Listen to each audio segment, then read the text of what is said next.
avez passé à faire ces photos? J'ai passé plusieurs mois en fait sur ce sujet, parce que j'ai photographié une dizaine de travailleurs pauvres, des gens de milieux socio-professionnels totalement différents, des professeurs, des retraités, des agriculteurs. Et donc j'ai passé 5 mois au total avec ces gens. Est-ce que vous vous souvenez de cette photo? Je me souviens très bien de cette photo. C'est une photo de Mariam, qui est une mère de famille d'origine malienne, qui travaille dans les bureaux, dans les entreprises, mais qu'on ne voit pas, qu'on ne croise pas en fait, parce que elle commence très tôt en fait. Elle travaille en dehors des heures de bureau. Donc elle commence en service à 6h pour le finir à 8h30 le matin. Et le soir, elle le reprend une fois que les salariés de l'entreprise sont partis, aux environs de 6h, pour travailler jusqu'à 8h30, 9h. C'est le seul emploi qu'elle ait trouvé. Et elle gagnait combien à l'époque à peu près? Autour de un peu moins de 1000 euros, autour de 900 euros.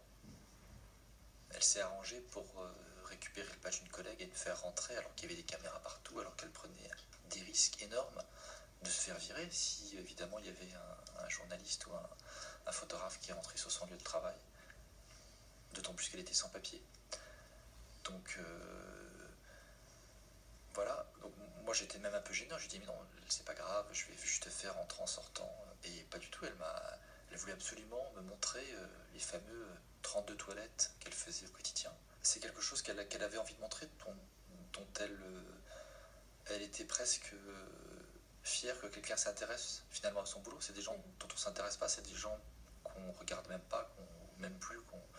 Et donc, elle, de savoir que j'allais me poser un moment avec eux, j'allais essayer de raconter leur vie, leur aventure, ils étaient vraiment partie prenante. Ça lui a fait plaisir?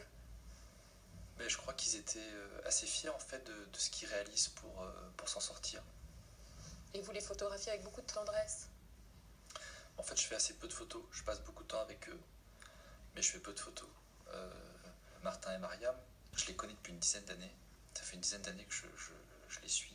Donc je me suis invité à dormir chez eux pour être là au réveil des enfants. Je leur avais expliqué que pour moi c'était un moment important et donc je voulais être là.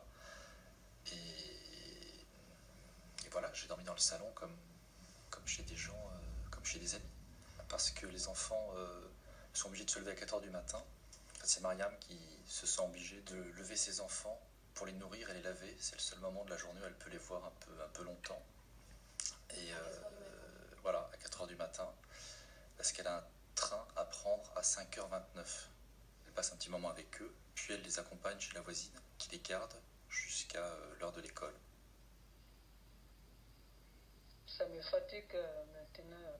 Je ne dors pas très bien. Et les enfants aussi, ils sont très très fatigués. Ça fait combien de temps? Ça fait presque 10 ans maintenant. J'ai fait même travail. C'est leur courage d'abord qui m'interpelle. C'est des gens qui luttent toute leur vie pour s'en sortir et sans jamais se plaindre, sans revendiquer quoi que ce soit, voilà, c'est des gens qui courent pas non plus les chines, qui sont fiers et qui essayent de se sortir par leurs propres moyens. Pour moi, je considère que c'est les héros des temps modernes. Donc ce qui m'intéresse, voilà, c'est de raconter à travers ces parcours, à travers ces vies d'hommes, qui ils sont. Et on ne sait pas les sacrifices que ces gens sont obligés de donner pour pouvoir s'en sortir. Et c'est ça qui est beau, c'est ça qui les rend héroïques.